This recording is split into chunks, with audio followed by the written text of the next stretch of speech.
Hi மக்களே, சின்னஞ்சிறு கிளியே சீரியல் திருமாங்கல்ய மகா சங்கமம் என்ன நினச்சின்னு பார்க்கலாம். அதுக்கு மேலே நம்ம channel Tamil serial talk subscribe பண்ணி லைக் பண்ணிக்கோங்க. கௌதமும் அந்த கவிதாவும் நின்று பேசிகிட்டு இருக்காங்க. இந்த கம்பில் விஷம் தடவி இருக்குது, அதுவும் சின்னதாக ஆணி இருக்குது. இதை யார் அவங்க நெத்தியில் யார் எவன் வச்சாலும் அவன் செத்துருவான். அதனால் யார் செத்தாலும் நமக்கு நல்லது தான். கர்ணாவால் திரு செத்தாலும் நல்லது தான். இல்லை திரு கர்ணா நெத்தியில் பொட்டு வச்சு கர்ணா செத்தாலும் அந்த கிருபா சும்மா விட மாட்டான், அவன் தம்பியை கொண்டுட்டான்னு சொல்லிட்டு உடனே திருவை அவன் கொன்றுவான். அதனால் எதுவாக இருந்தாலும் நமக்கு நன்மை தான். இதில் நம்ம பேர் வெளில வராது. இந்த கம்பை மட்டும் 2 பேர் சிலம்பாட்டம் ஆடுறப்போ மாற்றி வச்சுட்டா மட்டும் போதும். இதில் எவன் செத்தாலும் நமக்கு எந்த பிரச்சனையும் இல்லை அப்படின்னு சொல்லி பேசிகிட்டு இருக்காங்க.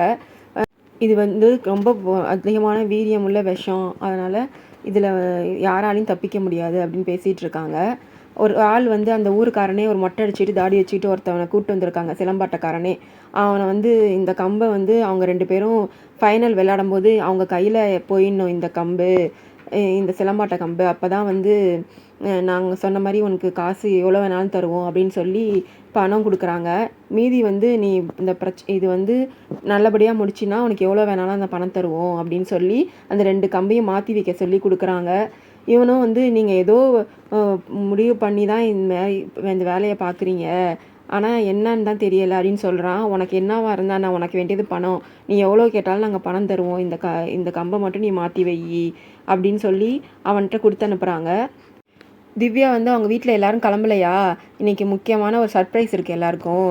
திரு சிலம்பாட்டத்தில் கலந்துருக்கான். இந்த ஊர் ஆசான் திருவோட சிலம்பாட்டத்தை பார்த்தே ஆச்சரியப்பட்டு அவராகவே பேர் எழுதிக்கிட்டாரு. அதனால் கண்டிப்பாக திரு தான் ஜெயிப்பான், எல்லாரும் பார்க்குறதுக்கு ரெடி ஆகிடுங்க அப்படின்னு சொல்லி பேசிக்கிட்டு இருக்கா. உடனே இதை பார்த்துட்டு மகா நம்ம அம்மா நோட்டில் எழுதுன மாதிரியே ஆயிடும் போல இருக்கே, இவர் சிலம்பாட்டத்தில் கலந்துக்கூடாது, எப்படியாச்சும் தடுக்கணும் அப்படின்னு சொல்லி திருக்கிட்ட போய் பேசுகிறா. நீ திருவிட்ட கலந்துக்க வேணான்னு சொல்கிறா, உங்கள் உயிருக்கு ஆபத்து இருக்குது, இதெல்லாம் கலந்துக்காதீங்கன்னு சொல்கிறா. எதுக்கு பேர் கொடுத்தீங்கன்னு சொல்கிறா. அவள் எதுக்கு பேர் கொடுப்பாங்க, கலந்துக்க தானே பேர் கொடுப்பாங்க விளையாட்டில், அதனால் பேர் கொடுத்தேன், நீ சும்மா யாச்சும் சொல்லிகிட்டு இருக்காத அப்படின்னு சொல்லி அவளை நீ எதுவும் சொல்ல வேண்டாம், போய் வேலையை பாரு அப்படின்னு சொல்லி அவளை அனுப்பிச்சி விட்டுறான் மகாவை.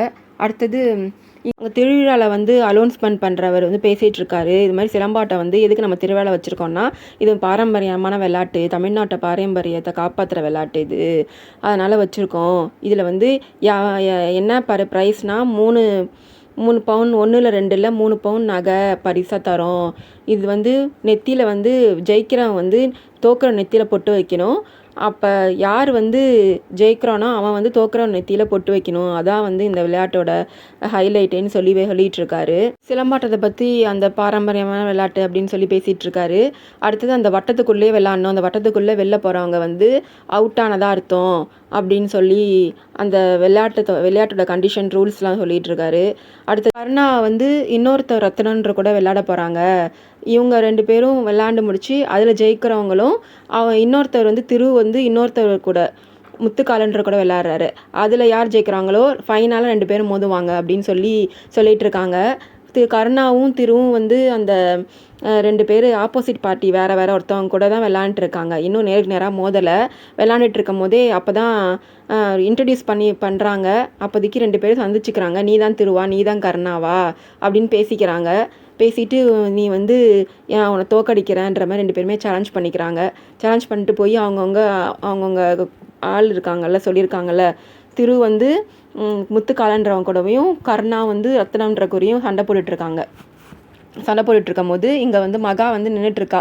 இவங்க 2 பேரும் நல்லவங்க தான், இவங்களை யார் இது மாதிரி மோத விட்டு வேடிக்கை பார்க்குறன்னு தெரியல, இவங்க எப்படி 2 பேரும் சண்டை போட்டுக்கிற மாதிரியே பேசிகிட்டு இருக்காங்க, இவங்களை எப்படி தடுக்கிறன்னு தெரில அப்படின்னு சொல்லி யோசிச்சுட்ருக்கா.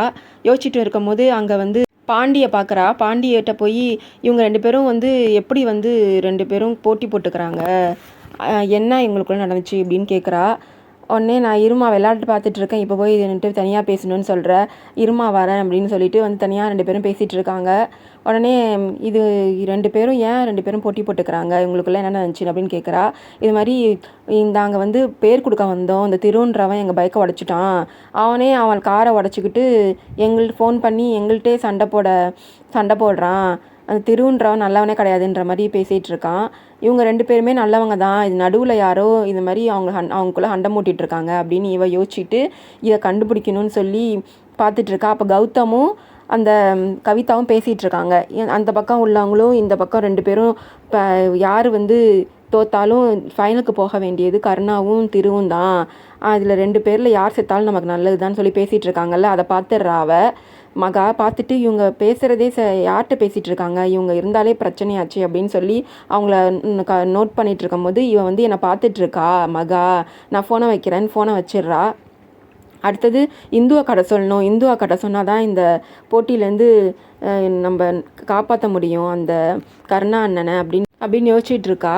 அங்கே இந்து பேசிகிட்டு இருக்கா ஜெயந்திக்கிட்ட. இது மாதிரி ஏன் தனியாக உட்காந்துருக்கேன், என்ன ஆச்சு இந்து அப்படின்னு கேட்குறா. இது மாதிரி நான் கருணாவை திட்டேன், அதனால் காணும், இன்னும் எங்கே போனான்னு தெரியல அப்படின்னு சொல்லிகிட்டு இருக்கா. என்ன திட்டின அப்படின்னு கேட்கவும், நீ சம்பாதிக்காமல் எனக்கு புடவை எடுத்தரணும்னு ஆசைப்படாத அப்படின்னு நான் சொல்லிட்டேன், ஏன் இப்படிலாம் பேசுகிற, முதல்ல ஃபோன் பண்ண அவனுக்கு அப்படின்னு சொல்லி அவனுக்கு ஃபோன் பண்ணுறாங்க. இவன் தான் கருணா விளையாட்டுக்கு போகும்போதே யார் ஃபோன் பண்ணாலும் எடுக்காதன்னு சொல்லி பாண்டிகிட்ட கொடுத்துட்டு போகிறான். இந்து ஃபோன் பண்ணுறா, ஆனால் அவங்க யாரும் அட்டன் பண்ணலை. யாருன்னா கருணாவுமே சரி பாண்டியும் சரி அட்டன் பண்ணலை. உடனே எனக்கு யோசிக்கிறா, இவனுக்கு உயிருக்கு ஏதாச்சும் ஆபத்து வந்துடுமோ, நம்ம இந்த திருவிழாவுக்கு வந்ததே இவன் உயிருக்கு ஏதாச்சும் ஆபத்து வரக்கூடாது, இவன் கூடயே இருக்குன்னு நினச்சி தான் வந்தோம், இவன் என்ன பண்ணுறான் இது பண்ணுறான்னு தெரில அப்படின்னு நினச்சிக்கிட்டு இருக்கா. சரி வா நம்மளே போய் பார்த்து கண்டுபிடிச்சி கூப்பிட்டு வரலாம் அப்படின்னு சொல்லி 2 பேரும் போகிறாங்க. ஜெயந்தியும் இந்துவும் போகிறாங்க. அப்போ ஜெயந்தி ஓடுறா, இவளும் ஓடுறா. இப்போ எதுக்கு நீ பதட்டப்பட்டு ஓடுற, என்ன பிரச்சனைன்னு சொல்லு, நீ பதட்டப்பட்டு ஓடுறதுனால எனக்கு பதட்டமாக இருக்குது, ஏன் இப்படி பதட்டப்படுற அப்படின்னு ஜெயந்தி கேட்குறா. இவன் மனசில் இவன் உயிருக்கு ஆபத்துன்றது யாருக்கும் சொல்லலை, சொன்னால் இவங்களும் பயப்பட போகிறாங்கன்னு சொல்லிட்டு அவங்கள்ட்ட சொல்லாமல், ஒன்றும் இல்லைக்கா, நான் இவன் இதுமாதிரி ஃபோனே அட்டன் பண்ணல, எங்கே இருக்கான்னு தெரியல, அதனால தான் யோசிச்சுட்டு நான் ஓடுறேன், நீங்கள் ஒன்றும் பதட்டப்படாதீங்க, நானே பதட்டப்படாமல் இருக்கும் போது நீங்கள் எதுக்கு பதட்டப்படுறீங்க அப்படின்னு சொல்லி 2 பேரும் பதட்டம்னே பேசிகிட்டு இருக்காங்க. உடனே அப்போ தான் ஃபோன் பண்ணுறா மகா இந்துக்கு. ஒரே அங்கே அலோன் சத்தம் கேட்கறதுனால அங்கே அவளுக்கு எதுவுமே கேட்க மாட்டேது 2 பேர் பேசுகிறதும். இந்து திரும்பியும் ஃபோன் பண்ணுறா. அப்போ அவள் எடுக்க மாட்றா. அப்போ மகா யோசிச்சிட்ருக்கா. அப்போது ஒரு ஆள் ஃபோன் பேசிகிட்டு இருக்கான். அந்த ஆள் யாருன்னா, அந்த கம்பை மாற்றி வச்சு சொல்லி அந்த கௌதம் கவிதாவும் ஒரு ஆள்கிட்ட கொடுத்தாங்கல்ல, மொட்டை அடிச்சுட்டு தாடி வச்சுட்டு இருந்தானே அவன் ஃபோன் பேசிகிட்டு இருக்கான். மாப்பிள்ளை இது மாதிரி நம்ம கொஞ்ச நாளுக்கு காசு கஷ்டம் கிடையாது, இங்கே 2 பேர் சிலம்பாட்டம் ஆடுறாங்க, அவங்கள கவுக்கிறதுக்காக ஒரு ஆள் எனக்கு காசு கொடுத்து எவ்வளோ வேணாலும் காசு தரேன், இது மாதிரி அவங்களுக்குள்ள அந்த கம்பை மாற்ற சொல்லியிருக்காங்கன்னு சொல்கிறத பேசிகிட்டு இருக்கதை கேட்டுடுறா. இவன் உடனே என்ன பேசிகிட்டு இருந்தீங்க சொல்லுங்கள் அப்படின்னு அவன்கிட்ட போய் கேட்குறா. நான் என்ன பேசிட்டு இருந்தேன், உனக்கு என்னம்மா, உன் வேலையை பார்த்துட்டு போன்னு சொல்லிட்டு அவன் சொல்கிறான்.